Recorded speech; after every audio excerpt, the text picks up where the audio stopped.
Hello guys, स्वागत है आपका आपके अपने चैनल पर जिसका नाम है एम जॉब बॉक्स और मैं हूं मंगत। जैसे कि आपको पता ही है कि मैं अपने चैनल पर नौकरियों से संबंधित वीडियो लेकर आता रहता हूं और नौकरियों की तैयारी करने के लिए भी वीडियो लेकर आता रहता हूं। तो आज उसी से संबंधित एक वीडियो है मेरी। यह जो वीडियो है रीजनिंग के बारे में है जी। रीजनिंग जैसे कि आपको पता ही है कि लगभग सभी एग्जाम में रीजनिंग से संबंधित क्वेश्चन आते हैं।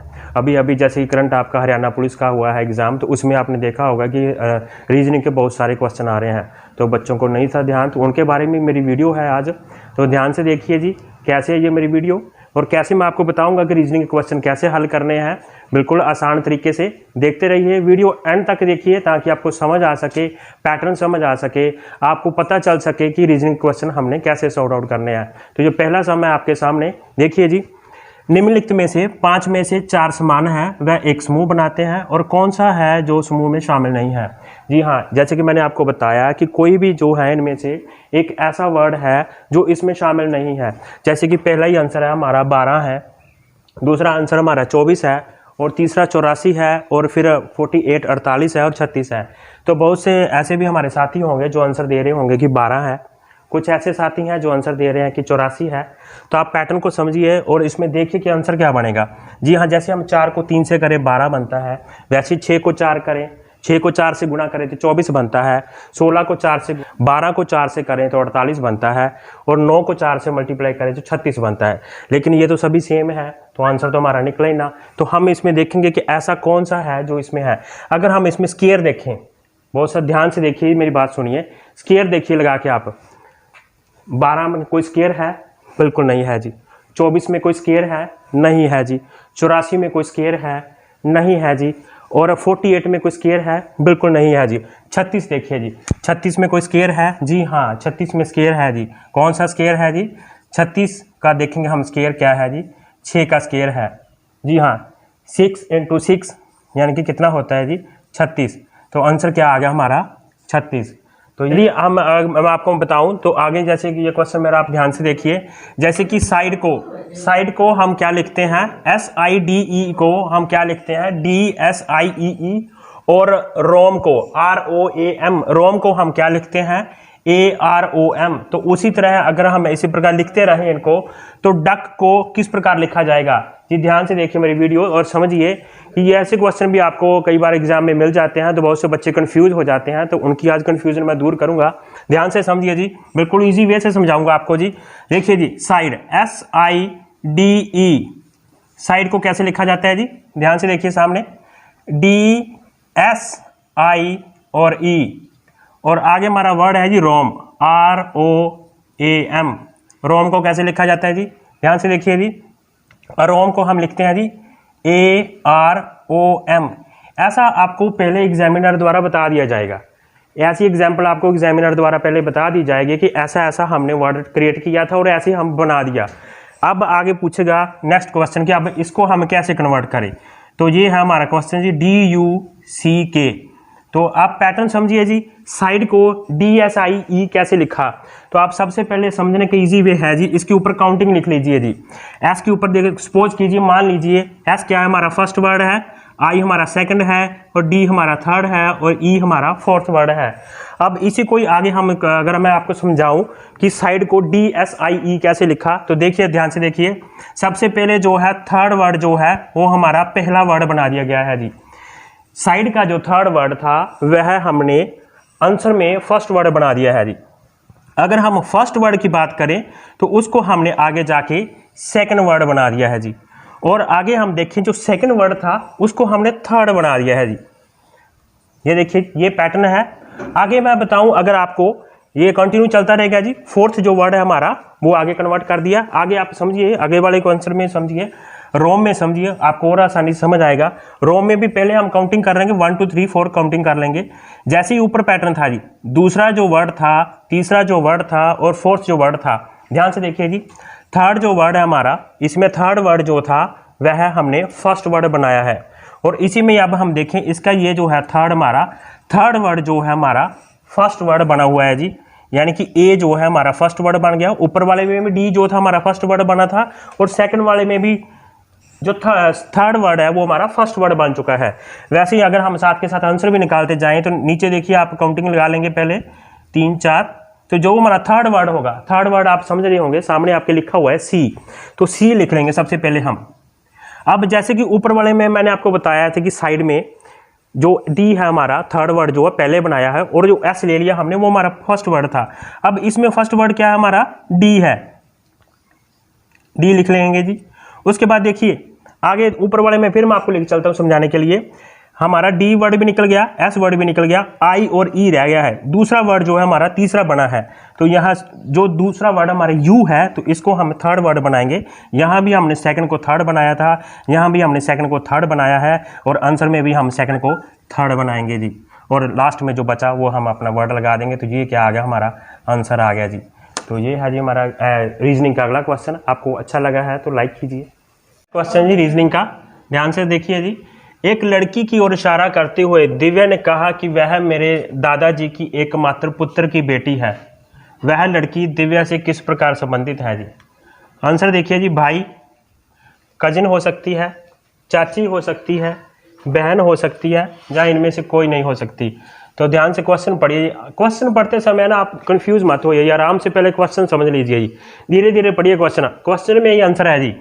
एक लड़की की ओर इशारा करते हुए दिव्या ने कहा, दिव्या ने क्या कहा कि वह मेरे दादाजी के एकमात्र पुत्र की, यानी कि मेरे दादाजी की, यानी कि दिव्या का जो दादा है उसका जो पुत्र है, यानी कि वो दिव्या जो है वो उस बंदे से संबंधित है जी, उस दादाजी से। ध्यान से देखिए, वह कहती है कि वह मेरे दादाजी के एकमात्र पुत्र की बेटी है जी, और वह लड़की दिव्या से किस प्रकार संबंधित हुई। तो आप वही आप ध्यान से समझ गए होंगे कि वह लड़की दिव्या से किस प्रकार संबंधित है जी।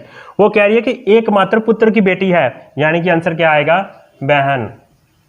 बिल्कुल इजी क्वेश्चन था जी। आप ध्यान से देखिए जी, आप समझिए।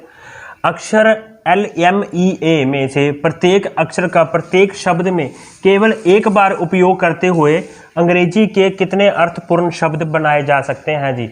स्पेलिंग देखिए जी, LMEA, यानी कि इन सभी जो अक्षर हैं इनका हमने सिर्फ एक बार प्रयोग करना है और अर्थपूर्ण शब्द बनाने हैं, यानी कि उनका मीनिंग निकलता हो इंग्लिश में। तो ये भी रीजनिंग में बहुत ही इंपॉर्टेंट क्वेश्चन है, बहुत सारे एग्जामों में पूछा जाता है। तो ध्यान से समझिए जी। मैं आपको वर्ड लिख देता हूँ पहले, L M E और A।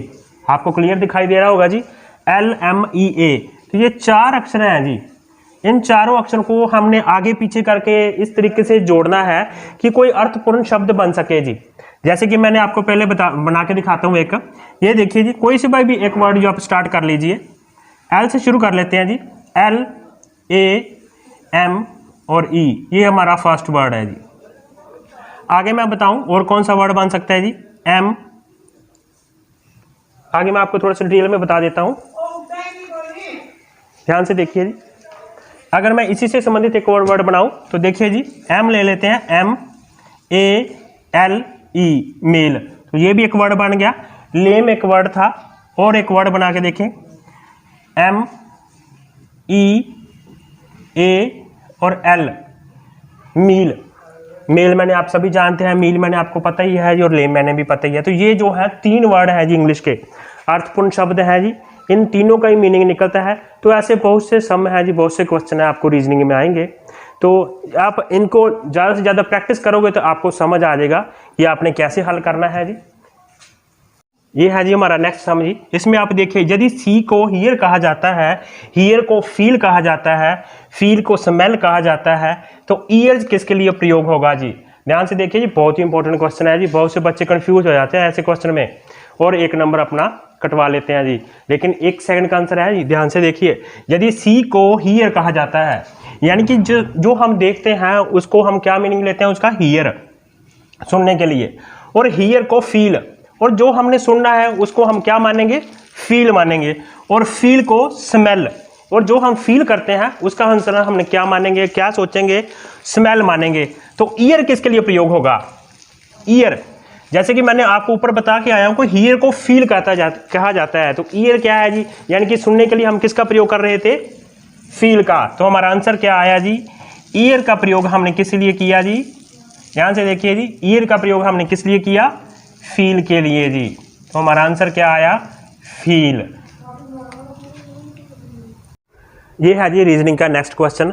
इस क्वेश्चन को हल करने से पहले मैं आपको थोड़ा सा बता देता हूं कि साथ के साथ हमारी जीके भी अच्छी होनी चाहिए। अगर हम हरियाणा के एग्जाम की तैयारी कर रही हैं तो हमारा हरियाणा जीके भी अच्छा होना चाहिए। तो उससे रिलेटेड एक छोटा सा क्वेश्चन मैं आपसे पूछता हूं जी, हरियाणा का राजकीय पक्षी का क्या नाम है जी?